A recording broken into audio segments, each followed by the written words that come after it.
My robe. Oh, I've been pulling on the wrong side. This is gonna get hot fast. Yeah. What's up, everyone? Happy Life Day, or at least it was Life Day when we filmed this, and it's close enough. Still, it's the holiday season. Happy Life Day. Real quick before questions, we need to send a shout out and a thank you to Andy F., who joined our Patreon at the Jedi Council level. Thank you so much, Andy. We know you. We like you. Thank you for all the Tim Tams over the years. For our first question, Brandon Velasquez asks for our final predictions before the Andor season finale. All I care about is that B2 Emo is safe. That's my prediction. B2 Emo will be safe at the end. Yeah, I was going to say that too. Our good boy is just happy. He's happy. He needs to be happy. I hope he reunites with Cassian in some way. Let's throw out some other things that we've predicted in the past. I want the Time Grappler to do something. I think we've been saying since we saw him in episode 2, like, let's see him in battle. Yeah, we've never seen him do anything other than time grapple. Well, that's his job, and he loves doing it. Yeah. So, and he's good at it. Yes. Yeah, no, I would love to see him do something. I just want Ferrix to get a win. I feel like Bix being tortured, Marva passing away, like, we need a win for Ferrix somehow. So I think we'll probably see this funeral go down, and I mean, I imagine something crazy is going to happen on Ferrix, because everybody is kind of headed in that direction. Yeah, I'm just predicting chaos. I mean, everyone is going there. All roads lead there, except for Mon Mothma.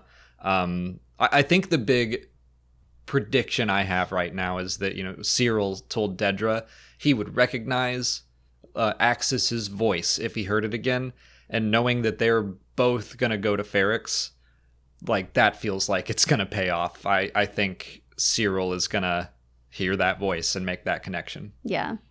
Mon Mothma's story seems kind of hopeless right now. I talked about it in the live stream. I think Lita is probably down for the idea of this arranged marriage because they keep showing how traditional she is and how, like, just really by the book she is, and how that's kind of her thing. She likes it. So it would be really sad to end that way, but I see that happening. I'm still holding out hope that she finds another way.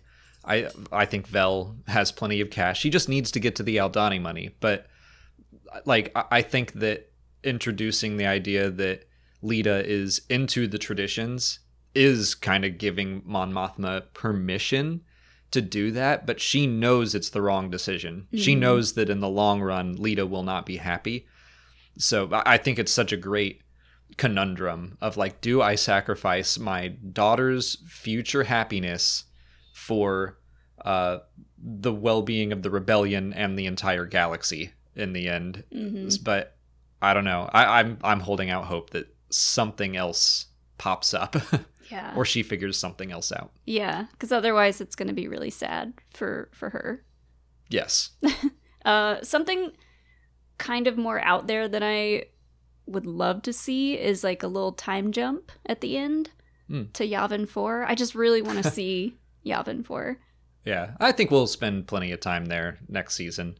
I don't know how far beyond Ferrix we'll get, but I'm excited to see everything on Ferrix. Just the little glimpses of what we saw in the trailer. It's like, we know stuff's going to go down, just don't know how yet.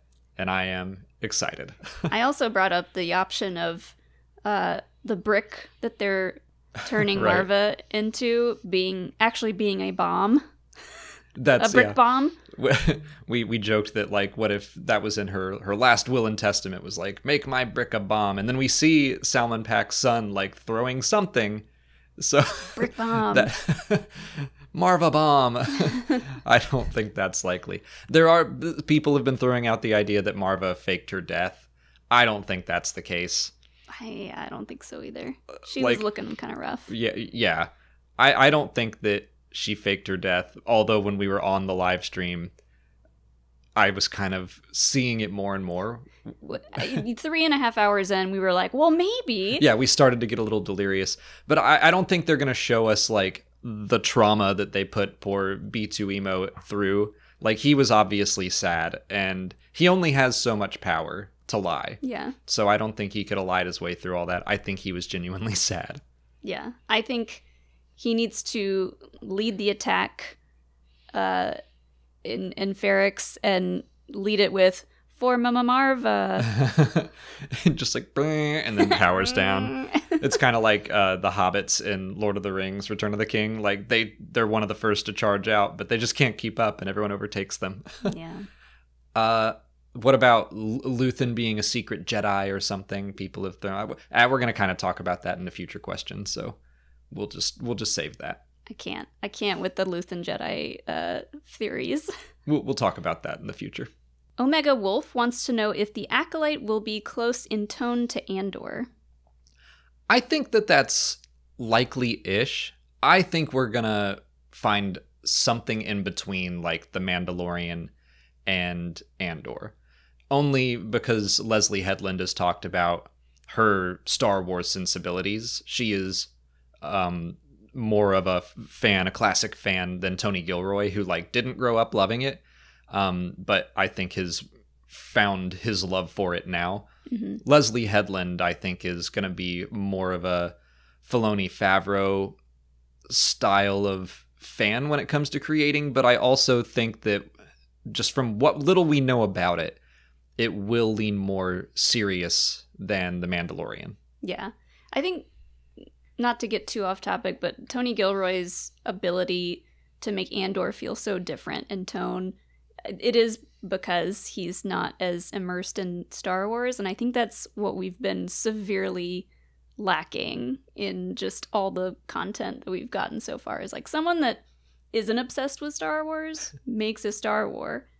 Yeah, and just see what that's like. Yeah, and it's been great so far. It has been, and I'm just so happy for the variety of not just storytelling, but also creators, because like when Andor is over, I am going to be psyched to get back into just like the good, fun, happy times of Din and Baby Yoda. I still want to call him that, of Grogu and Din going across the galaxy, getting into little scraps and adventures. Like, that one is just a really fun watch every week. So yeah. I'm excited for that. And then when the Acolyte comes out, I think it's going to feel different as like a murder mystery kind of thing, suspense thriller, not a political thriller, spy thriller, whatever they're called, Andor, but just getting all these different sensibilities. But if you're making a suspense thriller, I think it is gonna lean a little more, like, I think it might be just a happy medium between the two, because I think Leslie Headland is gonna want to bring in the pulp and the weird of Star Wars more than Tony Gilroy. Yeah. But I do think that the tone will be fairly serious. I think the tone's going to be similar, but yeah, because the story involves Jedi, it's ultimately going to feel more pulpy just with that fact alone. We're talking about Jedi and dark side stuff, light side stuff. Andor doesn't really have any of that stuff. So similar in tone. We did see Russian Doll.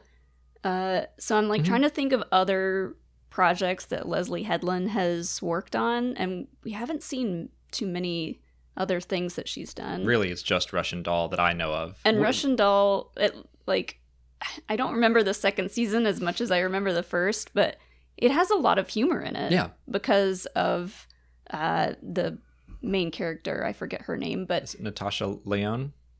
Yeah. I don't know how to... Her character is just really funny and quippy, so I would love to see that kind of translate into Star Wars-y stuff. Yeah, I think that's a great point, that Russian Doll does balance like it's dark humor, it's also just funny, and it has some very serious stuff that it tackles. So yeah, maybe something along that line, but not so many F-bombs. Yeah. Brock Kloster and Really Good Username both ask if we'll be doing any coverage for Willow. So yes, a little bit at least. We're not sure how much yet. It comes out on November 30th. We have been granted access to the screeners. We have seen 3 episodes. So we are going to put out a review video on November 30th. We can't really talk about it yet because the embargo is still the social embargo is up, but not the review embargo. I don't know what that means still. Yeah. So like we can't get into details, but yeah, we're going to talk about Willow. I think we can say how we feel about it so far. So far, I feel good about it. I love it. I'm obsessed with it. And when we can talk about it more, it'll make more sense. But yeah, I want to do like a live stream just kind of covering the whole series. Yeah. So we're definitely going to do a review on November 30th. Then we're going on a vacation for a little bit. Like we're not going to be post Andor vacation. Yeah, we're going to have kind of a busy December.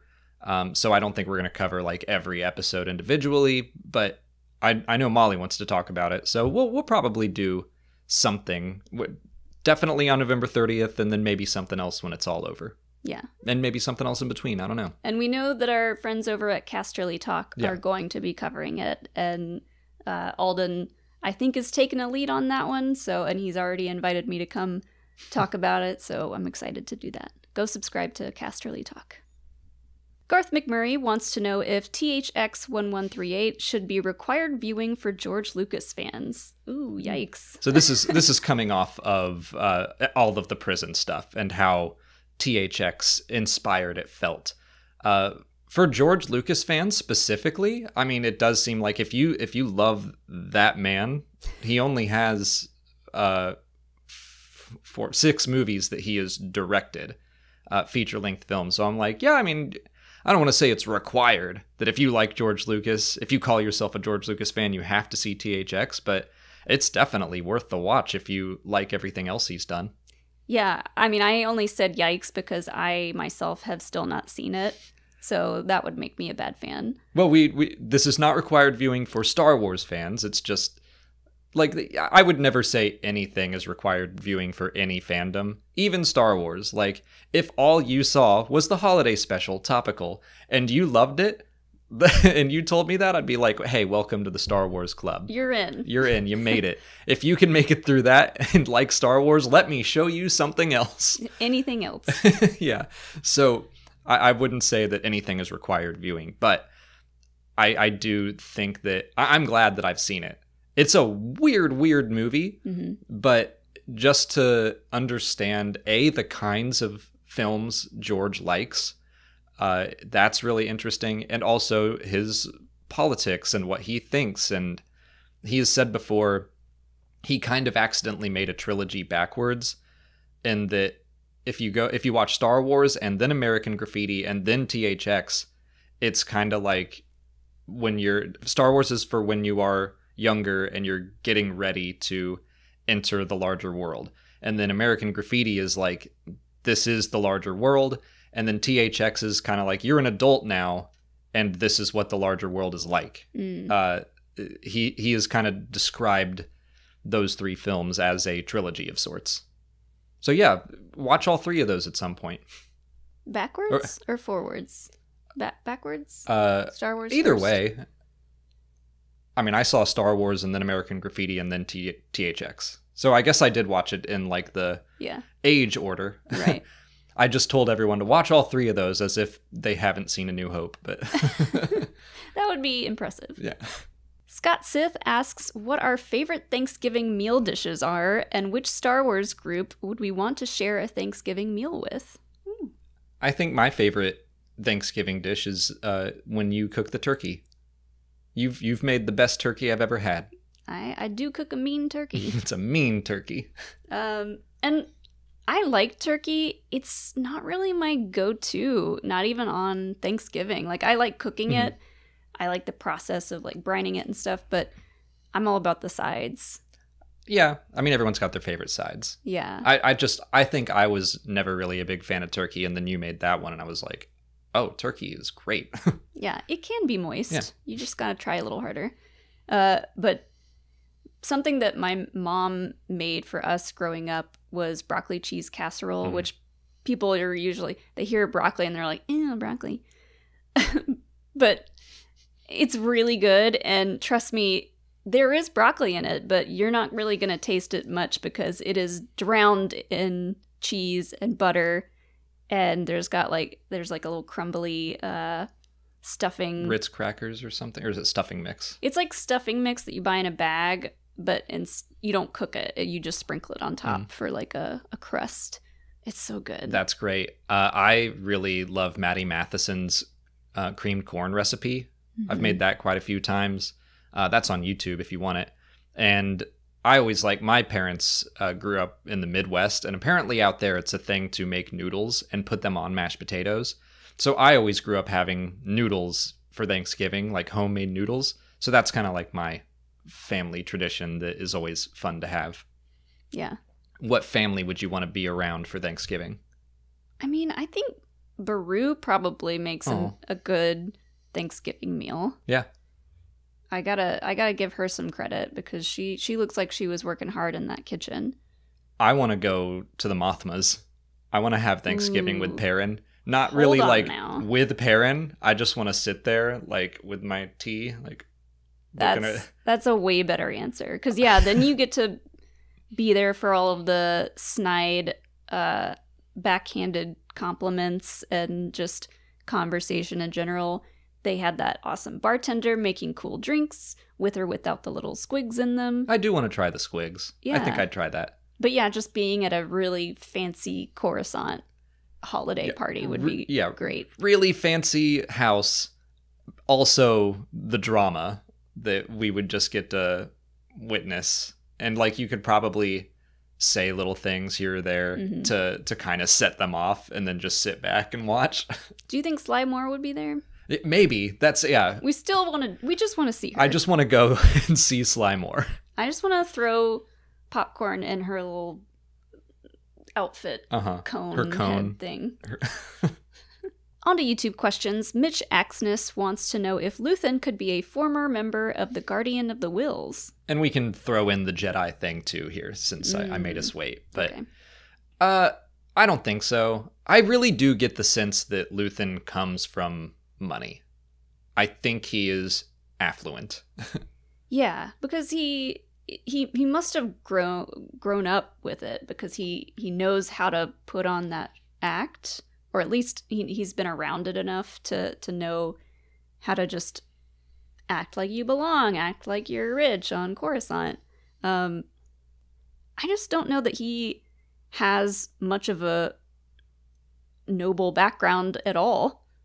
Yeah. He might just always have been kind of a shady guy. I definitely think that it's an interesting story idea of a Jedi that survived Order 66, or maybe was close to a Jedi who died and was we got to fight the Empire. But if they were a Jedi and then they really lost their way and how they went about that fight, I think that's an interesting story. I just don't really see it in the character. But I'm agreeing that there is evidence for it. He had that Kyber crystal. He's got that wooden staff thing that I think is just his walking stick, but they did make a big deal out of it. Wasn't his walking stick in his first episode too? Yes. And we saw what it did. Yeah, I mean, it retracts like a lightsaber. Yeah. So I think that's all it is, but I mean, after seeing the Fondor and how it works, it's dude's full of secrets. And I like the way that they keep unraveling who he is slowly. Yeah. So I'm not going to say there's no way. I just right now don't see it. Or think it's not true. He's kind of like Batman. And I think we've talked about this before, where he just has a lot of gadgets, has a lot of money. I mean, Batman wasn't a former Jedi. I don't think Luthen was a good person to begin with. I do, but I think he wanted to do the right thing, if that makes sense. Yeah, I really want to know where he came from, and I hope we get into that at some point. I don't know if there's time in the finale, but I want to know if he dies. Someone write a book. That's enough. I don't. Yeah. David asks if Lonnie Young could stay hidden in the Empire until Return of the Jedi. What if Luthen dies and then Lonnie is just stuck in the ISB, and he's I have no one to talk to, I have no one to give information to, and now I'm just here. I mean, yeah, it's a steady job, I guess, for a new father, but that would That would be unfortunate. And I would hope that he would leave before we got to Return of the Jedi. Yeah, and I don't really see the Empire letting go of him either. It seems like one of those things that you're just stuck in this life now, no matter how you wound up in the ISB, whether it was to be a rebel mole or now you're just a member. It's like, no, you can't go. You're too valuable. You know too much. Yeah. And now I'm imagining if he at least made it around to A New Hope and was on the Death Star when it exploded. No, Lonnie. Lonnie, no. I hope not. But I don't think he is going to make it to Return of the Jedi. I don't think he's going to survive the series. Saying you're a new father, come on, that is a death sentence in most stories like this. Like they want to make you feel for him so that it hurts when he is taken out. Yeah. So that's where I see his story going. I don't know if it's going to happen this season or next, but that would be my guess. Literal Table 22 wants to know which Star Wars voice actors we would like to see in a live-action role. Yeah, that's fun. And we have been seeing that happen more and more, especially like The Mandalorian. I think Sam Witwer is an obvious choice. He's, done plenty of Stormtrooper live-action work, but even that's largely voiceover. Plus, we know him. He's beaten me in trivia, no big deal. So, he's a nice guy. I'd like to see him get to play something. I was going to say him too, because, he's had a lot of little roles here and there, but for him to get a main character role would be really cool to see. Although, I don't think they're going to bring Starkiller back into canon. So it would feel a little bit conflicting there, if that makes sense. I don't think Vader's going to have a secret apprentice, but they did consider making Starkiller an Inquisitor for Star Wars Rebels, so I don't know, there's a chance. I have someone else, but you go ahead. Well, mine aren't necessarily them coming in as their own characters. Oh no, it doesn't have to be. Okay. Because I was thinking Seth Green would be a fun one. Yeah. Because he voices the little droid that Cad Bane has. Who's oh my gosh, who voiced Sabine? Oh, Tia Sakar. Tia Sakar, because she was in The Good Place, and she's done a good bit of other acting. Some voice actors don't do a ton of on-screen acting, and that's fine. Oh yeah, I feel like she has been appearing in more and more stuff. And I would love to see her come in, not as Sabine, obviously, because we've seen who has been cast as Sabine, but just as anyone else. I was going to bring up Ashley Eckstein, Vanessa Marshall, really anyone that was in Star Wars Rebels or prominent in the Clone Wars. James Arnold Taylor. We've got Matt Lanter. He had a little appearance. So even if it's just a little cameo thing, if Ashley Eckstein had a little role in the Ahsoka series, I think that would be nice. Yeah. Yeah. So I'd be fine with absolutely any of them. D. Bradley Baker. Oh, yeah. Would be a great one. Yeah. Although his voice is so recognizable, depending on well, he can do any voice he wants. He's doing. He could play an alien that speaks like Appa from... because he does a lot of animal noises. So if he played an alien, but it was still him, but their language was just something wild, that'd be fun. Yeah. Seth Weedman asks if we'll be covering more Indiana Jones content in the future. Ooh. So I already know right now that some Indiana Jones stuff dropped yesterday when this video comes out. Empire Magazine sent a tweet out kind of teasing something for Friday at 5 p.m. Yeah. So, I don't know. Depending on what that is, maybe there will be an Indiana Jones video out tomorrow. I don't know. Definitely possible. But yeah, the answer is yes. I was going to do an Indiana Jones week as we led into Indy 5, and then it kept getting delayed. So I just have 3 Indiana Jones videos done. Waiting for that movie to come out. Yeah. I will definitely do a trailer breakdown or something when it comes out. It's I don't think there's going to be a lot to really analyze the way I can a Star Wars trailer, but still, I'm excited for Indy 5. I'm going to talk about it. I mean, it sounds to me like a perfect opportunity to continue your Everything I Love series about all the indie movies, because I need to rewatch them. It's been a while since I've watched them all. Yeah. That'd be a good thing to do for Indie Week or whatever. Yeah. Could even do commentaries for Patreon. But yes, the answer is I want to cover more Indiana Jones. I plan to, especially if they do. They threw out some of the rumored projects, like an Abner series, or was it just a Ravenwood series? Something like that. There's a video game coming. So there is indie content to be covered, and I will probably do it. That's all the time we have for questions today. If you want to leave a question for next week's video, just put it in the comments below or sign up for Patreon to join our weekly Q&A discussion. The Q&A post will come out on Wednesday this coming week, which is abnormal, but we wanted to make it all about Andor, and we'll be answering questions about that next Saturday. If you haven't already, please like this video, subscribe to the channel. Follow us on Twitter, Instagram, Facebook, and TikTok. And as always, thanks for watching, and may the Force be with you.